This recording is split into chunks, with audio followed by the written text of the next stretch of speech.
আসসালামু আলাইকুম বন্ধুরা, আজ দেখাবো কিভাবে ইটিপির স্লাজ পরিষ্কার করে। এই যে আমাদের একটি যন্ত্র বানানো আছে, দেখেন সামনে নিয়ে এসো। হ্যাঁ, এভাবে স্লাজ তোমার কারণ কি হতে পারে কমেন্টে জানাবেন। অবশ্য কেমিক্যাল সব কিছু ঠিকঠাক থাকলে এত স্লাজ ভাসে না, এগুলো স্লাজ সব নিচে চলে যাওয়ার কথা, কিন্তু কেমিক্যালে যদি কোনো রকম প্রবলেম হয় তখন দেখা যায় এরকমভাবে স্লাজ উপরে ভাসতেছে।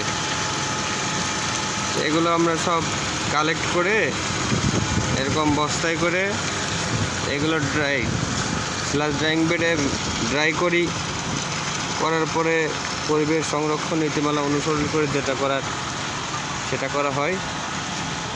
দেখেন বালতিতে কত স্লাজ।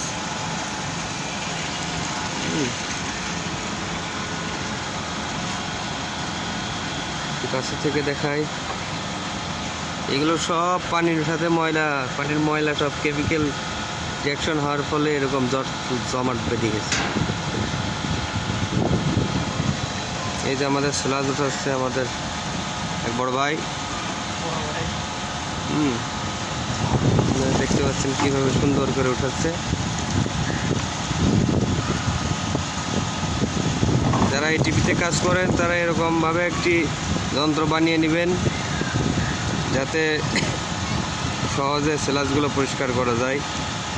ক্লারিফায়ারও পরিষ্কার থাকবে সবসময়।